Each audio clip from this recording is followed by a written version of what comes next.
শান্তি। আজিৰ তাৰিখ ২৭ ছেপ্টেম্বৰ ২০২৪ বৰ্ষ। প্ৰাতঃ মুৰলী বাপদাদা মধুবন। আজিৰ পিতাৰ অমৃতবাণী হৈছে, মৰমৰ সন্তানসকল, স্মৃতিত থকাৰ যত্ন তোমালোক সকলোৱে কৰিব লাগে। তোমালোকে নিজক আত্মা বুলি বুজি মোক পিতাক স্মৰণ কৰা, তেতিয়া মই তোমালোকক সকলো পাপৰ পৰা মুক্ত কৰি দিম। আৰু আজিৰ প্ৰশ্ন, সকলোৰে সদ্গতিৰ স্থান কোনখন, যাৰ মহত্ব গোটেই জগতে জানিব? পিতাই উত্তৰত কৈছে, আবু ভূমি হৈছে সকলোৰে সদ্গতিৰ স্থান। তোমালোকে ব্ৰহ্মাকুমাৰীৰ কাষতে বন্ধনীৰ ভিতৰত লিখিব পাৰা, এইখন সৰ্বোত্তম তীৰ্থস্থান। গোটেই জগতৰ সদ্গতি ইয়াৰ পৰা হ'ব। সকলোৰে সদ্গতি দাতা পিতা আৰু আদম অৰ্থাৎ ব্ৰহ্মা ইয়াত বহি সকলোৰে সদ্গতি কৰে। আদম অৰ্থাৎ আদমি অৰ্থাৎ মনুষ্য, তেওঁ দেৱতা নহয়। তেওঁক ভগৱান বুলিও ক'ব নোৱাৰি। শান্তি। দুবাৰ শান্তি কিয়নো এবাৰ হৈছে পিতাৰ আৰু দ্বিতীয়তে দাদাৰ অৰ্থাৎ ব্ৰহ্মাৰ। দুয়োৰে আত্মা আছে নহয়, তেওঁ হৈছে পৰমাত্মা আৰু এওঁ হৈছে আত্মা। তেওঁ লক্ষ্যৰ কথা কয় যে আমি পৰমধামৰ নিবাসী। দুয়োজনে এনেকৈ কয় আৰু পিতায়ো কয় শান্তি। আৰু এওঁ কয় শান্তি। সন্তানসকলেও কয় যে শান্তি অৰ্থাৎ মই আত্মা শান্তিধামৰ নিবাসী। ইয়াত বেলেগ বেলেগ বহিব লাগে। ইজনৰ শৰীৰে সিজনৰ শৰীৰক স্পৰ্শ কৰিব নালাগে। কিয়নো প্ৰত্যেকৰে অৱস্থাৰ যুগৰ দিন ৰাতিৰ পাৰ্থক্য আছে। কোনোবাই বহুত ভালকৈ স্মৰণ কৰে আৰু কোনোবাই একেবাৰে স্মৰণ নকৰে। তেন্তে যিয়ে একেবাৰে স্মৰণ নকৰে তেওঁ হৈছে পাপ আত্মা, তমোপ্ৰধান, আৰু যিয়ে স্মৰণ কৰে তেওঁ হৈ গ'ল পুণ্য আত্মা। শতোপ্ৰধান বহুত পাৰ্থক্য হৈ নগ'ল জানো? ঘৰত যদিও একেলগে থকা হয় কিন্তু পাৰ্থক্যটো আছে নহয়।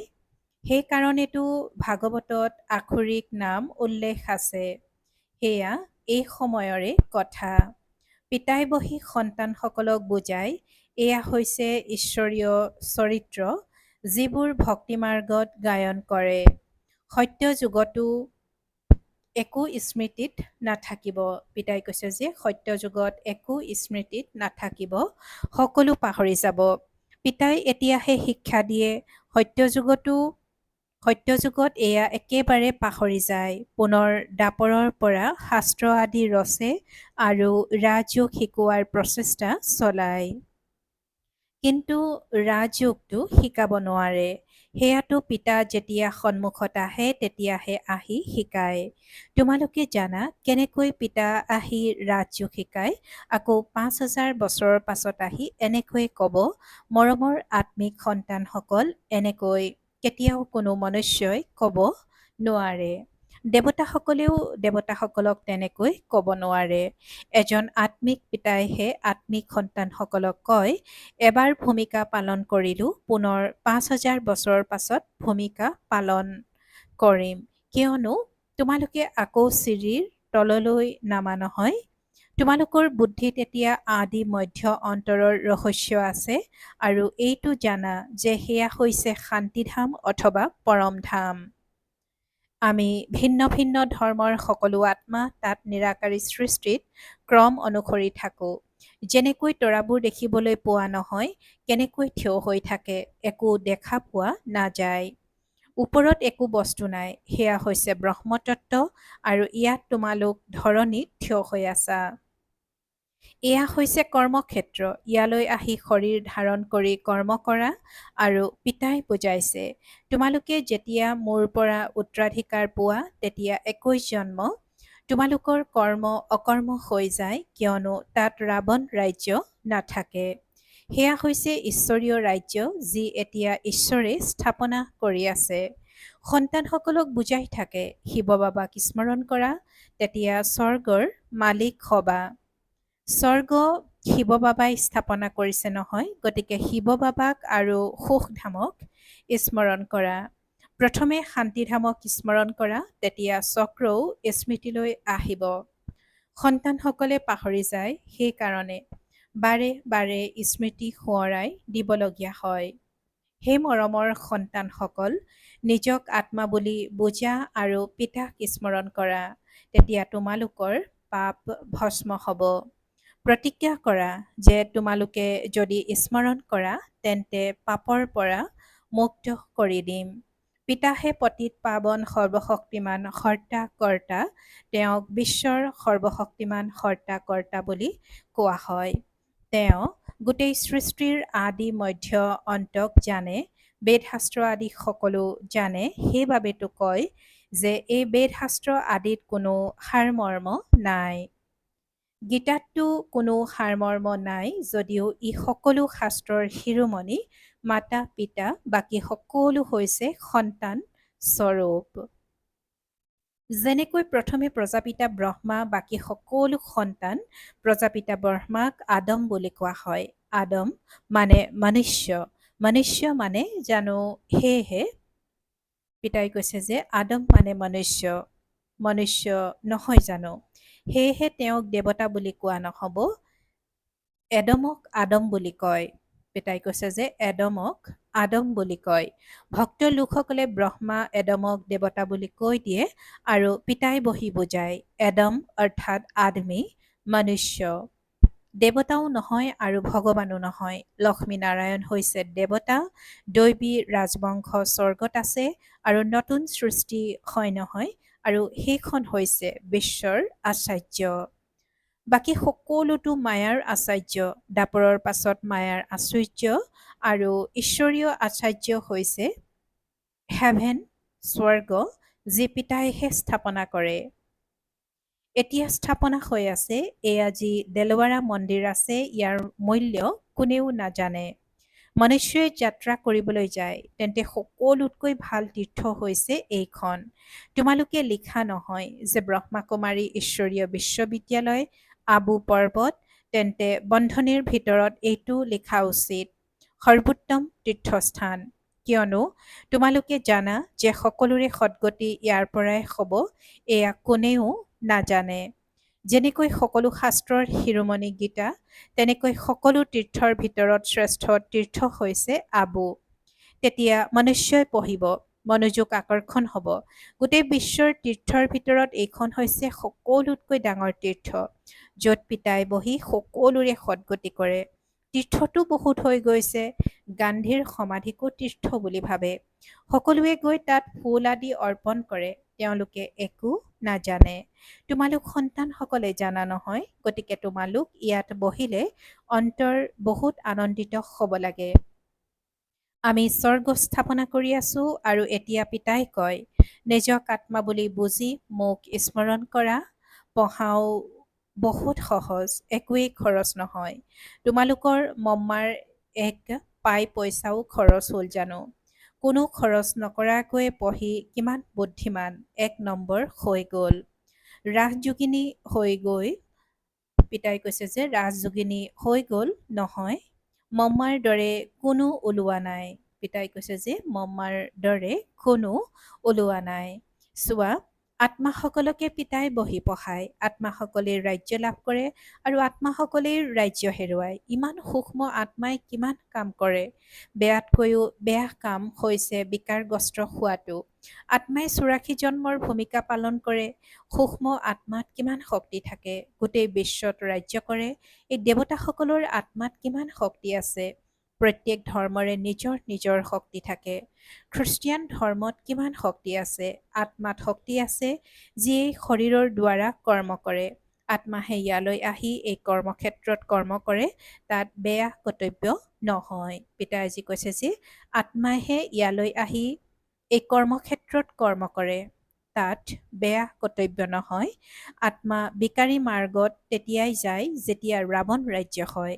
মনুষ্যইটো কৈ দিয়ে যে বিকাৰ সদায় থাকেই, তোমালোকে বুজাব পাৰা তাত ৰাৱণ ৰাজ্যই নাই, তেন্তে বিকাৰ কেনেকৈ থাকিব পাৰে? তাত হৈছেই যোগ বল। ভাৰতৰ ৰাজযোগ প্ৰসিদ্ধ, বহুতে শিকিব বিচাৰে, কিন্তু তোমালোকে যেতিয়া শিকাবা তেতিয়াহে শিকিব, অন্য কোনেওতো শিকাব নোৱাৰে। পিতাই কৈছে যে তোমালোকে যেতিয়া শিকাবা তেতিয়াহে শিকিব, অন্য কোনেওতো শিকাব নোৱাৰে। যেনেকৈ মহৰ্ষি আছিল, যোগ শিকাবৰ কাৰণে কিমান পৰিশ্ৰম কৰিছিল, কিন্তু জগতৰ লোকে জানে যে এই সৎযোগীসকলে ৰাজযোগ কেনেকৈ শিকাব? চিন্ময়ানন্দৰ ওচৰলৈ কিমান যায়, এবাৰ যদি তেওঁ কৈ দিয়ে যে সঁচাকৈ ভাৰতৰ প্ৰাচীন ৰাজযোগ বিকেসকলৰ বাহিৰে কেনেকৈ, অৰ্থাৎ কোনেও বুজাব নোৱাৰে, তেন্তে হৈ গ'ল।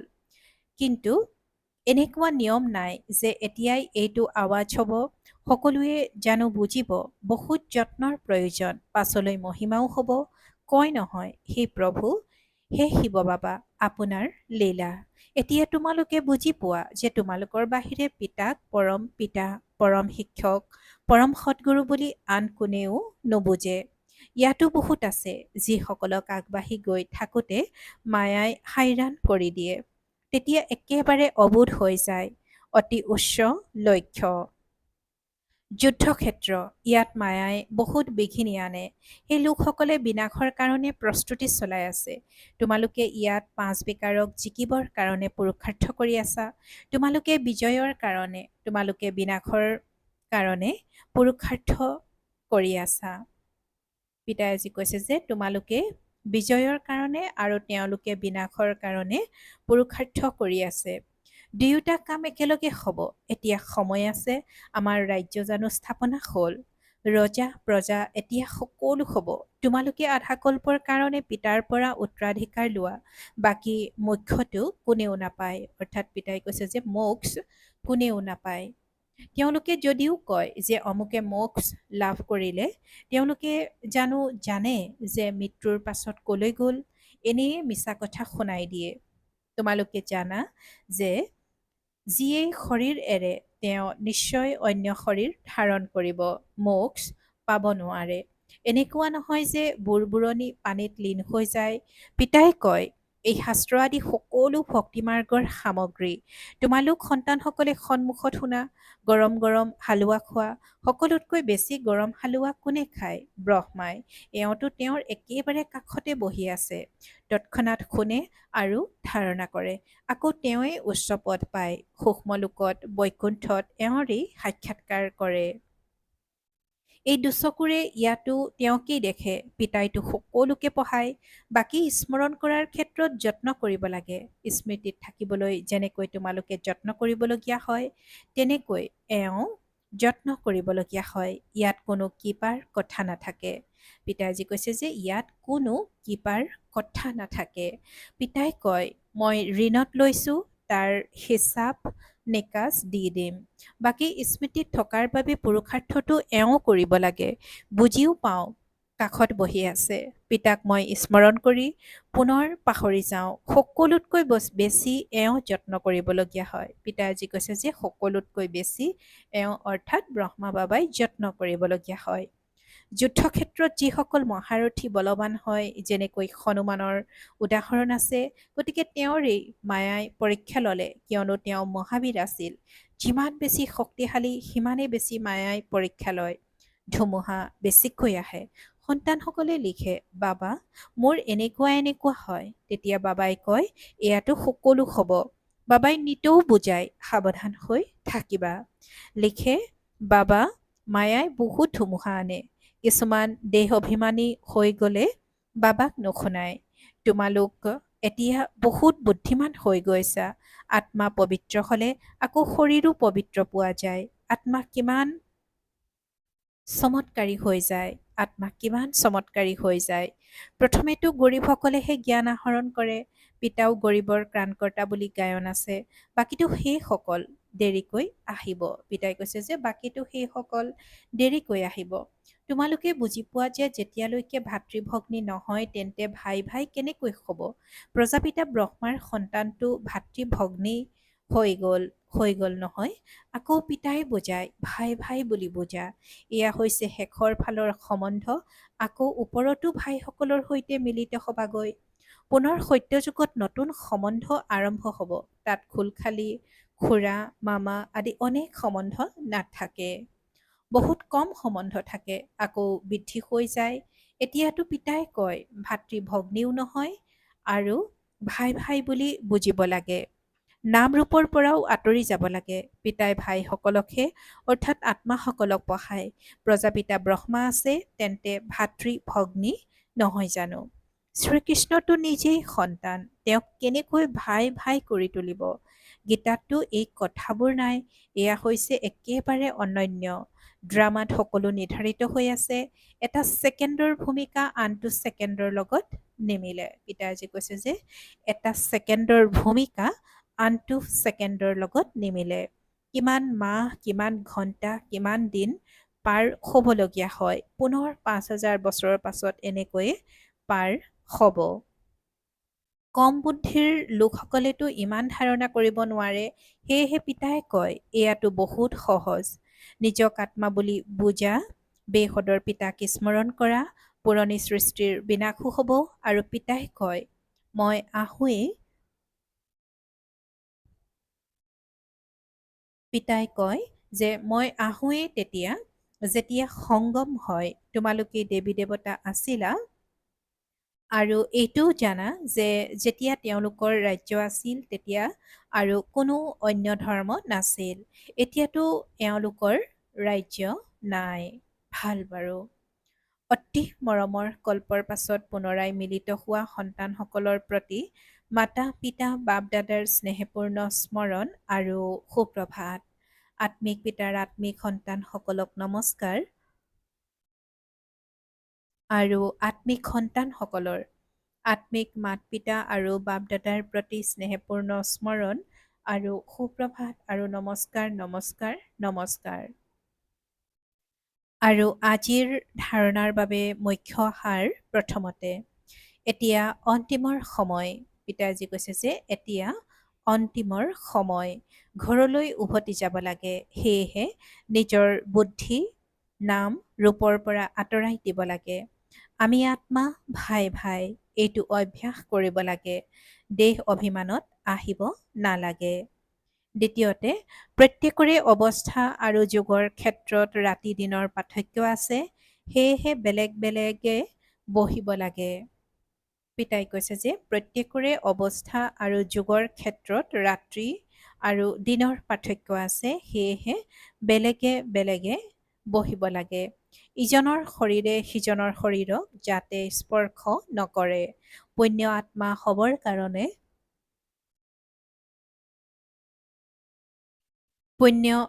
হ'বৰ কাৰণে স্মৃতিত থকাৰ যত্ন কৰিব লাগে। আৰু আজিৰ বৰদান পিতাৰ স্নেহত নিজৰ মূল দুৰ্বলতা ত্যাগ কৰোঁতা জ্ঞানী আত্মা হোৱা। পিতাৰ স্নেহত নিজৰ মূল দুৰ্বলতা ত্যাগ কৰোঁতা জ্ঞানী আত্মা হোৱা। আৰু আজিৰ বৰদানৰ ব্যাখ্যা বাপদাদাই দেখিবলৈ পায় যে এতিয়ালৈকে ৫টা বিকাৰৰেই ব্যৰ্থ সংকল্প বেছি সংখ্যকৰে চলে। জ্ঞানী আত্মাসকলৰো কেতিয়াবা কেতিয়াবা নিজৰ গুণ বা বিশেষত্বৰ অভিমান আহি যায়।